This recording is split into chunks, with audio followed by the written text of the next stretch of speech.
எல்லாருக்கும் வணக்கம். இந்த வீடியோல ஊருக்கு பண்டிகைக்கு ஊருக்கு போனோம் இல்லைங்களா? ஊர்ல இருந்து ரிட்டர்ன் வரப்போ நான் என்னென்ன எடுத்துட்டு வந்தேன் அதெல்லாம் பார்க்கலாம். அதே விதமா ஊருக்கு வந்த பிறகு நான் என்னென்ன வேலை செய்வேன் அப்படின்றது பார்க்கலாம்.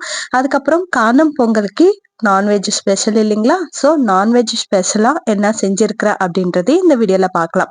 டைலரிங் பத்தி நிறைய கமெண்ட்ஸ் வந்திருக்கு. ஃபர்ஸ்ட் ஆஃப் ஆல் எனக்கு சப்போர்ட் பண்ண, எனக்கு கமெண்ட்ஸ் பண்ண எல்லாருக்குமே ரொம்ப நன்றி. ஆனா டைலரிங் பத்தி இந்த வீடியோல சொல்ல முடியாது. டைலரிங் பத்தி பேசுறப்போ டைலரிங் வீடியோ இருந்தா தான் நல்லா இருக்கும். ஸோ அதனால நெக்ஸ்ட் வீடியோல நான் கண்டிப்பா உங்க கூட ஷேர் பண்ணிக்கிறேன். ஒவ்வொரு கமெண்ட்டும் நான் மிஸ் பண்ணாம படிச்சிருக்கிறேன். எல்லா கமெண்ட்டுக்குமே நான் ரிப்ளை பண்ற மாதிரி அந்த வீடியோல நான் பேசலாம் அப்படின்னு நினைக்கிறேன். ஸோ அதனால அந்த வீடியோக்கு ஸ்டிச்சிங் வீடியோ இருந்தா தான் நல்லா இருக்கும் அப்படின்னு தோணுது. இந்த வீடியோல சொன்னா வீடியோக்கும் பேசுறதுக்கும் சம்பந்தமே இல்லாத மாதிரி இருக்கும். புரிஞ்சுப்பீங்க அப்படின்னு நினைக்கிறேன். ஸோ நெக்ஸ்ட் வீடியோல நான் கண்டிப்பா நீங்க கேட்ட எல்லா டவுட்ஸ்க்குமே நான் ரிப்ளை பண்றதுக்கு தயாரா இருக்கிறேன். கொஞ்சம் பொறுமையா என்னோட வீடியோஸ் கொஞ்சம் பாருங்க. நெக்ஸ்ட் வீடியோல கண்டிப்பா வந்துடும். நெக்ஸ்ட் வீடியோ எப்போ வரும் அப்படின்னு கேட்டீங்க.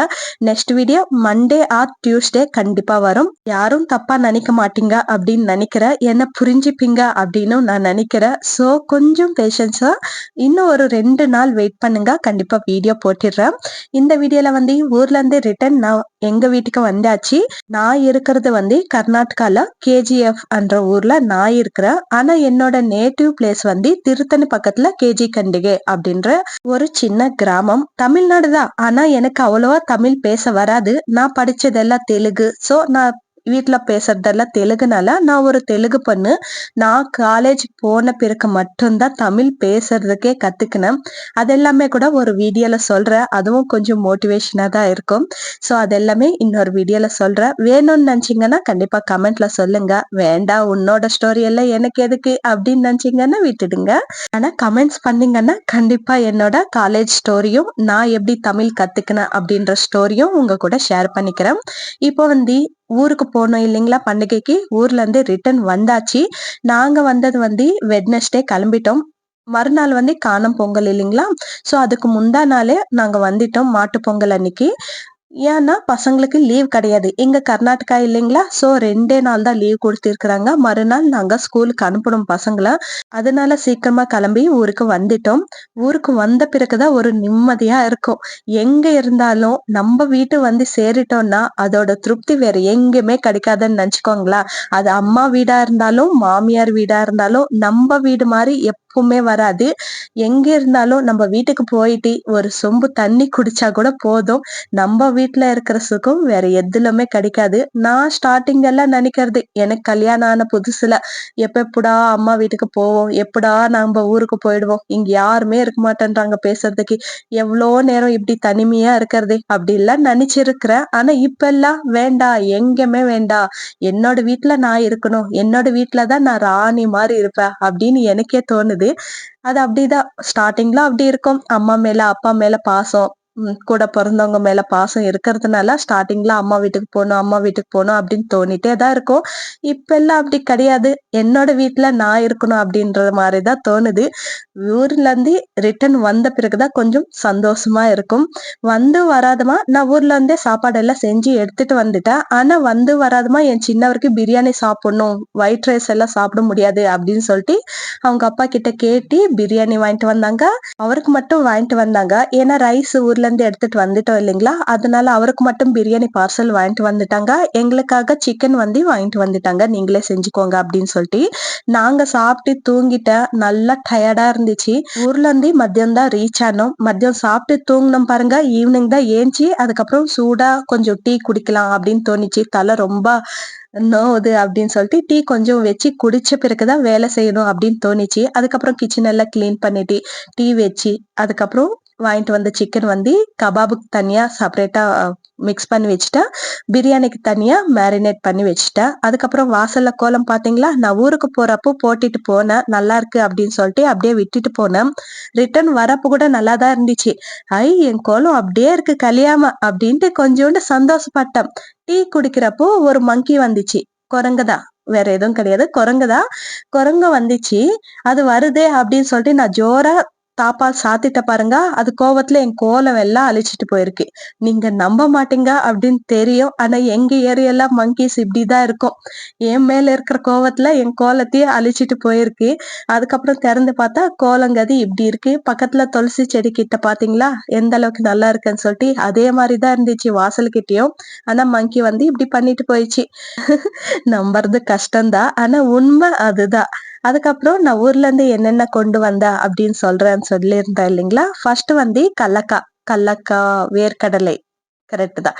வேர்க்கடலை எடுத்துட்டு வந்தேன். இங்கேயும் நாங்க வாங்குவோம். எங்க வீட்ல நெறைய வேர்க்கடலை வந்து காலி ஆயிட்டே இருக்கும். பசங்க சும்மா இருக்கிற நேரத்துல கூட எடுத்து அது சாப்பிட்டுட்டே இருப்பாங்க. ஊர்ல கொஞ்சம் கம்மி ரேட்ல கிடைக்குது. ஆனா பருப்பு நல்லா இருக்கு அப்படின்னு சொல்லிட்டு ஆயா அவங்க வந்து சொல்லியிருக்கிறாங்க. ஆயான்னா தெரியும் இல்லைங்களா? எங்க வீட்டுக்காரவங்க அம்மா, அப்பா, ஆயா, தாத்தா. சோ அவங்க வந்து ஃபோன் பண்ணி கேட்டாங்க. "வேணுமா? உங்களுக்கும் வாங்கி வைக்கட்டுமா?" அப்படின்னு சொல்லிட்டு, "வாங்கி வைங்க" அப்படின்னு சொல்லியிருந்தோம். சோ அது வந்து கல்லக்கா வந்து 2 கேஜி வரைக்கும் வாங்கிட்டு வந்தோம். அதுக்கப்புறம் துவரம் பருப்பு வந்து எப்பவுமே நெறைய நாங்க ஊர்ல இருந்து தான் வாங்கிட்டு வருவோம். பாதி வந்து ரேஷன்ல போடுற பருப்பு எடுத்துட்டு வருவோம். மீதி வந்து அங்க கம்மியா கிடைக்கும். குவாலிட்டியும் நல்லா தான் இருக்கும். சோ அதுக்காக துவரம் பருப்பு கூட ஊர்ல இருந்து எடுத்துட்டு வந்தேன். ஒரு 3, 4 கேஜி இருக்கும் போல. சரியா தெரியாது. ஆயா வாங்கி வச்சிருந்தாங்க. அதுல வந்து கொஞ்சம் எடுத்துட்டு வந்தேன். அதுக்கப்புறம் புளி வந்து எங்க பிளேஸ்ல நல்லாவே இருக்கிறது கிடையாது. ஃபுல்லா டஸ்ட்டா இருக்கும். நெறைய கொட்டங்கி இருக்கும். அது மேல நெறைய டஸ்ட் இருக்கும் இல்லைங்களா? அது மாரி நெறைய இருக்கும். அது யூஸ் பண்றதுக்கே பிடிக்காது. நான் இங்க இருக்கிற பிளேஸ்ல. சோ அதுக்காக ஊர்ல கிளம்புறப்போ ஞாபகம் வந்துச்சு. எனக்கு புளி தேவைப்படுது. இங்க நல்லாவே இல்ல அப்படின்னு சொன்னா, எங்க ஆயா போய் ஒரு 2 கேஜி வரைக்கும் வாங்கிட்டு வந்தாங்க. நல்லா இருக்கும். ஊர்ல புளி வந்து நெறைய பேர் வந்து சேல் பண்ணிட்டு இருப்பாங்க. அவங்க கிட்ட டைரக்ட்டா வாங்குறதுனால ரேட்டும் கம்மி, புளியும் நல்லா இருக்கும். ரேட் பாக்குறத விட குவாலிட்டி நல்லா இருக்கா இல்லையா அப்படின்ட்டு பார்த்துட்டு தான் வாங்கிட்டு வருவோம். ஏன்னா இங்க விட அங்க நல்லா இருக்குன்னா அது பெஸ்ட்டா தானே இருக்கும். ஒரு 10, 20 தான் கம்மியா இருக்கும். அதுக்காண்டி அங்கேருந்து தூக்கிட்டு வரணுமா அப்படின்ட்டு கிடையாது. குவாலிட்டி நல்லா இருக்கிறதுனால ஊர்ல இருந்தே வாங்கிட்டு வருவோம். அதுக்கப்புறம் அம்மா வந்து சர்க்கரை அதெல்லாம் பேக் பண்ணி குடுத்திருந்தாங்க. அதுக்கப்புறம் அவரைக்காய் வந்து சீசன் இல்லைங்களா இப்போ. இந்த மாரி அவரைக்காய் வந்து எங்க ஊர்ல ரொம்ப ஃபேமஸ். எல்லார் வீட்டுக்கிட்டயும் இப்ப இந்த மாரி அவரைக்காய் செடி போட்டிருப்பாங்க. அம்மா வீட்டுக்கிட்டயும் போட்டிருந்தாங்க. நான் ஊருக்கு வரேன்னு சொல்லிட்டு காலங்காத்தால ஏஞ்சி தான் அம்மாக்கு ஃபோன் பண்ணேன். இந்த வாட்டி அம்மா வீட்டுக்கு நெறைய போல. மாமியார் வீட்லவே கொஞ்சம் வேலை ஜாஸ்தியா இருக்கவே, அம்மா வீட்டுக்கு சும்மா அப்படி போயிட்டு வந்துட்டேன் அவ்வளோதான். சோ காலங்காத்தால ஃபோன் பண்ணி, "இந்த மாரி ஊருக்கு போறோம் மம்மி. இருக்கிற துணி பேக் பண்ணி அனுப்பிடு. நான் இங்க பேக் பண்ணிக்கிறேன்" அப்படின்னு சொன்னா, அப்பதான் தெரிஞ்சுச்சு. அப்போ திட்டிட்டு இருக்கிறாங்க. "முன்னாடியே எதுவும் சொல்ல மாட்டியா? ஏதாச்சும் பேக் பண்றதுக்கு எதுவுமே இல்ல. நீ இப்பதான் இப்படிதான் சொல்வ எப்பவுமே. எப்பவும் போறப்போ நான் போறேன் அப்படின்னு சொல்லிட்டு போயிடுவேன். ஒரு நாள் இரு அப்படின்னு கேட்டுட்டே இருந்தாங்க. ஆனா ஒண்ணும் பண்ண முடியாது. நம்மளுக்கு லீவ் கிடையாது இல்லைங்களா? சோ அவரைக்காய் வந்து அம்மா செடியில இருந்து அந்த கவர்ல இருக்கிறது அம்மா செடியில, இந்த கவர்ல இருக்கிறது மாமியார் செடியில இருந்துச்சு. 2 பேருமே குடுத்து அனுப்பிச்சிருந்தாங்க. அதுக்கப்புறம் பொங்கல்னாவே கரும்பு இல்லன்னா எப்படி? கரும்பு கூட நெறைய வாங்கிட்டு வந்து வச்சிருந்தாங்க. பசங்க சாப்பிடுவாங்கன்னு சொல்லிட்டு தாத்தா வாங்கிட்டு வந்துட்டே இருந்தாங்க. டெய்லி போய் வாங்கிட்டு வந்துட்டு இருந்தாங்க. ஊருக்கு போறீங்கல்ல, அங்கேயும் பசங்க சாப்பிடுவாங்கன்னு சொல்லிட்டு இதுவும் குடுத்து அனுப்பிச்சுட்டாங்க. இவ்ளோதான் இருக்கு. ஆனா அவ்ளோ பேக்குங்க. பாக்குறதுக்கு எவ்ளோ கொஞ்சமா இருக்கு இல்லையா? இதுதான் எடுத்துட்டு வந்தோமா? அப்படின்ற மாரி இருக்கும். ஆனா பேக்குங்க பார்த்தா ஒரு 5, 6 ஆயிடும். அதுக்கப்புறம் இந்த மாரி மொரம் கூட நான் ஊர்ல வாங்கிட்டு வந்து வச்சிருந்தேன். சந்தையில இருந்து வாங்கிட்டு வந்து வச்சிருந்தேன். இது மேல பெயிண்ட் எல்லாம் அடிச்சு குடுங்க. இந்த மாரி பெயிண்ட் அடிச்சோம்னா ரொம்ப நாளைக்கு வரும். சோ அதனால பெயிண்ட் எல்லாம் அடிச்சு வைங்க. அதுக்கப்புறம் எடுத்துட்டு போறேன் அப்படின்னு சொல்லிட்டு ஒரு 6 மந்த் பேக் எடுத்துட்டு போய் வாங்கிட்டு போய் ஆயா வீட்ல வச்சிருந்தேன். அவங்களும் அடிச்சு வச்சுட்டாங்க. உடனே அடிச்சு வச்சுட்டாங்க. நானும் அதுக்குள்ள ஒரு 4, 5 வாட்டி போயிருப்பேன் ஊருக்கு. போயிட்டு வரப்பெல்லாம் லக்கேஜ் ஜாஸ்தியா இருக்குன்னு சொல்லிட்டு இது வச்சுட்டு வந்துடுறது. வேண்டாம் இது எப்படி தூக்கிட்டு போறது? லக்கேஜ் ஜாஸ்தியா இருக்கு அப்படின்னு சொல்லிட்டு. இந்த வாட்டி லக்கேஜ் ஜாஸ்தியா இருந்தாலும் பரவாயில்ல. இது எனக்கு தேவைப்படுது அப்படின்னு சொல்லிட்டு இது ஒரு கட்டப்பையில போட்டு எடுத்துட்டு வந்துட்டேன். இதுவும் ஊர்ல இருந்து தான் எடுத்துட்டு வந்தேன். அதுக்கப்புறம் நைட் டின்னருக்கு வந்து காய்கறி எதுவுமே இருக்காது ஃப்ரிட்ஜ்ல. நான் ஊருக்கு எப்போ போனாலும் ஒரே நாள் போனாலும் கூட ஃப்ரிட்ஜ்ல எல்லாம் காலி பண்ணிட்டு தான் போயிடுவேன். அது என்னோட பழக்கம். வேற எதுவும் பண்ண முடியாது. சோ அதனால ஃப்ரிட்ஜ்ல எல்லாமே காலி பண்ணிட்டு போனதுனால வெறும் பருப்பு சாம்பார் வச்சு அவரைக்காய் ஊர்ல இருந்து எடுத்துட்டு வந்தோம் இல்லைங்களா? அவரைக்காய் ஃப்ரை செஞ்சுட்டு சாப்பாடு செஞ்சு நைட்டு சாப்பிட்டு தூங்கிட்டேன். மறுநாள் வந்து காணும் பொங்கல் இல்லைங்களா? லாஸ்ட் பொங்கல் வீடெல்லாம் நல்லா கிளீன் பண்ணிக்கணும் அப்படின்னு சொல்லிட்டு ஏஞ்சி ஜோஸா எல்லா வேலையுமே செஞ்சுட்டு இருக்கிற காலங்காத்தால இருந்து நார்மலாவே நான் வீடு கிளீன் பண்றது எப்பவுமே வச்சுப்பேன். தான். ஆனாலும் பண்டிகை அப்படின்னு சொன்னா இன்னும் ஜாஸ்தியா இருக்கும் இல்லைங்களா? ஸோ அந்த மாதிரி தான் காலங்காத்தால எந்திச்சு வீடு, வாசல், பாத்ரூம்ஸ் எல்லாமே கிளீன் பண்ணிட்டு, அதுக்கப்புறம் வாசல்ல கோலம் போட்டுட்டு இருக்கிறேன். இங்க கோலம் போடுறப்போ ஊர்ல கோலம் போட்டேன் இல்லைங்களா? அதுவே ஞாபகம் வருது. ஐயோ! யார் போட்டு இருக்கிறாங்களோ என்னவோ? கடைசி நாள் நம்ம போடாமலே வந்துட்டோம் அப்படின்னு சொல்லிட்டு அங்க ஞாபகமாவே இருந்துச்சு. இங்க இந்த மாதிரி சின்ன சின்ன கோலம் போடுவோம். இந்த மாதிரி உட்கார்ந்து போடுறதுனால அவ்வளோ கால் வலி, இடுப்பு வலி தெரியாது. ஊர்ல குனிஞ்சு போடுவோம். அந்த தை எல்லாமே ரொம்ப டைட் ஆயிடும். அதுவும் இல்லாம பெரிய பெரிய கோலம் போடுவோம் இல்லைங்களா? பண்டிகைன்னா கலர்ஸ் போடுறது, பெரிய கோலம்ஸ் போடுறது, இந்த மாதிரி போடுறதுனால தையெல்லாம் ரொம்ப டைட் ஆயிட்டு ஒரு வாரம் 10 டேஸ் வரைக்கும் ரொம்ப கஷ்டமா இருக்கும் நடக்கிறதுக்கு கூட. அந்த மாதிரி ஆயிடும். அது எப்பயாச்சும் இந்த மாதிரி பெரிய கோலம் போடுறவங்களுக்கு கண்டிப்பா இது ரிலேட் ஆகும். ஆமாவா இல்லையான்ட்டு கண்டிப்பா கமெண்ட்ல சொல்லிடுங்க. கோலம் போட்டுட்டு பசங்களுக்கு லஞ்ச் பாக்ஸ் கட்டி கொடுத்துட்டு பசங்களுக்கு ஸ்கூலுக்கு அனுப்பிட்டேன். அதுக்கப்புறம் மதியத்துக்கு மேலதான் நான் பிரியாணி செஞ்சுட்டு இருக்கிறேன். பசங்களுக்கு ஸ்கூலுக்கு அனுப்புறதுக்கு எனக்கு பிடிக்காது பிரியாணி செஞ்சு. எல்லாரும் பார்த்துட்டு இருப்பாங்க இல்லைங்களா? அதனால வீட்லவே எல்லாரும் இருக்கிறப்ப செய்யலாம் அப்படின்னு சொல்லிட்டு மதியத்துக்கு மேலதான் ஸ்டார்ட் பண்ணேன். இங்க வந்து எங்க பெரியவர் வந்து நான்வெஜ் சாப்பிட மாட்டாரா? அவங்கள கொஞ்சம் கெஞ்சிட்டே இருக்கணும். சாப்பிடு சாப்பிடு அப்படின்னு சொல்லிட்டு. எதுக்கு இந்த தலைநோவுன்னு சொல்லிட்டு ரைஸ் செப்பரேட்டா பண்ணிட்டு இருக்கிறா. சிக்கன் ஃப்ரை செப்பரேட்டா பண்ணிட்டு இருக்கிறேன்.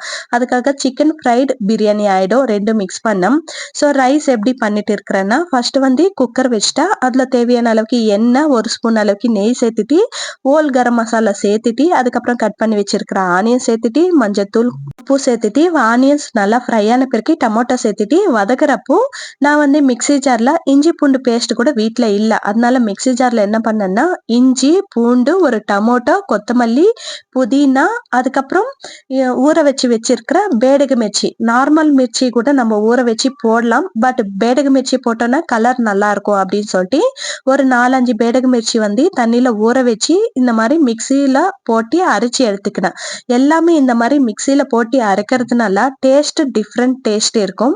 சாப்பிட்றதுக்கும் நல்லா இருக்கும். அதனால இந்த மாதிரி பண்ணிட்டு இருக்கிறேன். நான் வந்து ரைஸ் ஒரு பக்கம், சிக்கன் ஃப்ரை வந்து இன்னொரு பக்கம் செஞ்சுட்டு இருக்கிறேன். ஆனா 2மே காமிச்சா கன்ஃபியூஷன் ஆயிடும் இல்லைங்களா? ஸோ அதனால ஃபர்ஸ்ட் ரைஸ் காமிச்சிட்டு அதுக்கப்புறம் சிக்கன் ஃப்ரை எப்படி செய்யற அப்படின்னு சொல்லிட்டு காமிக்கிறேன்.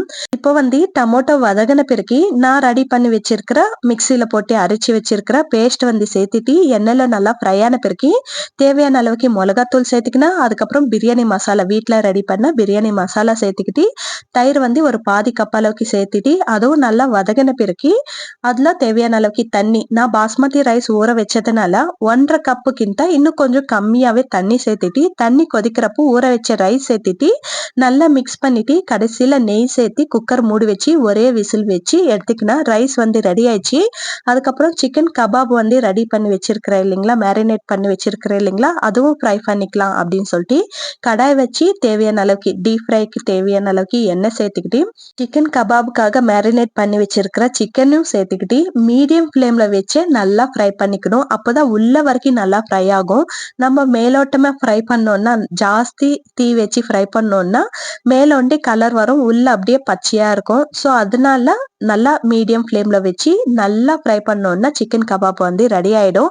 இது ஆனியன்ஸ் லெமனோட சாப்பிட்டோம்னா டேஸ்ட் செம்மையா இருக்கும். ஸோ சிக்கன் கபாப் கூட எப்படி செய்யணும் அப்படின்னு சொல்லிட்டு உங்களுக்கு வீடியோ வேணும்னா கண்டிப்பா கமெண்ட்ல சொல்லிடுங்க. இதுவும் போடுறதுக்கு ட்ரை பண்றேன். இந்த வீடியோ ரொம்ப லென்த்தியா ஆயிடும் அப்படின்னு சொல்லிட்டு இதுல ஷார்ட்டா முடிச்சிட்டேன். சிக்கன் கபாபும் ரெடி ஆயிடுச்சு, ரைஸும் ரெடி ஆயிடுச்சு இல்லைங்களா? இப்போ வந்து சிக்கன் ஃப்ரை எப்படி செய்யறதுன்னு பார்க்கலாம். ஃபர்ஸ்ட் வந்து ஸ்டவ் மேல பேனை வச்சுக்கிட்டு தேவையான அளவுக்கு எண்ணெய் சேர்த்துக்கிட்டு இதுல சாஜீரா சேர்த்துக்கிறேன். சாஜீரா இல்லைன்னா ஜீரகம் சேர்த்துக்கலாம். அதுக்கப்புறம் கட் பண்ணி வச்சிருக்கிற ஆனியன்ஸும் கொஞ்சோண்டு கருவேப்பிலை சேர்த்துக்கலாம். இதுலவே தேவையான அளவுக்கு உப்பு சேர்த்திருக்கிறேன். சிக்கன்ல நான் ஆல்ரெடி உப்பு சேர்த்திருக்கிறேன். பட் இதுலவும் கொஞ்சம் உப்பு சேர்த்துக்கணும். அந்த கிளிப் வந்து கொஞ்சம் மிஸ் ஆயிடுச்சு. அதுக்கப்புறம் அரைச்சி வச்சிருக்கிற பேஸ்ட் 2த்துக்கும் தான் நான் அரைச்சி வச்சிருக்கிறேன். பாதி வந்து ரைஸ்ல சேர்த்துனா, பாதி வந்து சிக்கன் ஃப்ரைல சேர்த்திருக்கிறேன். பேஸ்ட் சேர்த்துக்கிட்டு அதுலவே மேரினேட் பண்ணி வச்சிருக்கிற சிக்கனும் சேர்த்துக்கிட்டு இது கொஞ்ச நேரம் நல்லா மிக்ஸ் பண்ணிட்டு மூடி வச்சிட்டோம்னா சிக்கன்ல இருக்கிற தண்ணி எல்லாம் விட்டு நல்லா ஃப்ரை ஆகும் இல்லைங்களா? ஸோ அந்த மாதிரி கொஞ்ச நேரம் நல்லா ஃப்ரை ஆன பிறகு இதுல தேவையான அளவுக்கு மிளகாத்தூள் சேர்த்துக்கணும். அதுக்கப்புறம் கொஞ்சோண்டு தயிரும் சேர்த்துக்கணும். அப்போ சிக்கன் உள்ள வரைக்கும் நல்லா ஃப்ரை ஆயிட்டு நல்லா டேஸ்டியா இருக்கும். ஸோ இப்போ வரைக்கும் நான் எந்த மிளகாத்தூள் சேர்க்கல, இப்போதான் சேர்க்கிறேன். கலர் பாத்தீங்களா எந்த அளவுக்கு நல்லா இருக்குன்னு சொல்லிட்டு, அதுக்காக தான் பேடகு மிர்ச்சி ஊற வச்சு அரைச்சிக்கணும்னா இந்த மாதிரி கலர் செம்மையா இருக்கும்.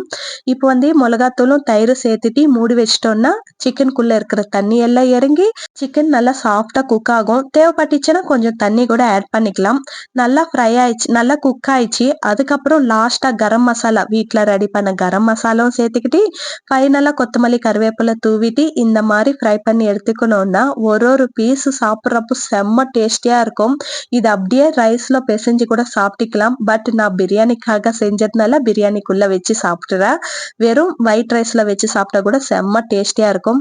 கண்டிப்பா இந்த மாதிரி ஒரு முறை ட்ரை பண்ணி பாருங்க, உங்களுக்கே ரொம்ப பிடிக்கும். பிரியாணில டைரக்டா சேர்த்துட்டோம்னா இந்த மாதிரி மிளகாத்தூள் எல்லாமே பிடிக்காது இல்லைங்களா சிக்கன் பீஸ்க்கு. இந்த மாதிரி செய்யறதுனால ஒரு ஒரு பீஸ் சாப்பிட்றப்போ அவ்வளோ அருமையா இருக்கும்.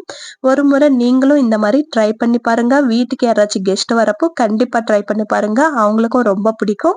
நீங்களும் ட்ரை பண்ணிட்டு எப்படி வந்துச்சுன்ட்டு கண்டிப்பா மறக்காம வந்து என்னோட சேனல்ல வந்து கமெண்ட் பண்ணிட்டு போங்க. என்னோட சேனல் பேர் தெரியும் இல்லைங்களா, தீபா ஜோலகம். ஞாபகம் வச்சுக்கோங்க. அதுக்கப்புறம் வந்து கமெண்ட் பண்ணுங்க. அதுக்கப்புறம் முன்னாடி ரெடி பண்ணி வச்சிருக்கிற கபாபோட தொண்டை போயிட்டு இருக்கு, ஆனாலும் தயிர் விட மாட்டோம். பிரியாணினாலே தயிர் பச்சடி கண்டிப்பா தேவைப்படுது. ஸோ தயிர் பச்சடியோட சர்வ் பண்ண இந்த மாதிரி சர்வ் பண்ண லுக்கு செமையா இருக்கும். சாப்பிட்றவங்களும் விரும்பி சாப்பிடுவாங்க. அதுக்காக இந்த மாதிரி சர்வ் பண்ணுவேன். அவ்வளோதான். இந்த வீடியோ பார்த்தீங்க இல்லைங்களா, பிடிச்சிருந்தா ப்ளீஸ் மறக்காம லைக் பண்ணுங்க, சப்ஸ்கிரைப் பண்ணிக்கோங்க. யாருக்கு ஷேர் பண்ணணுமோ அவங்களுக்கு ஷேர் பண்ணிடுங்க.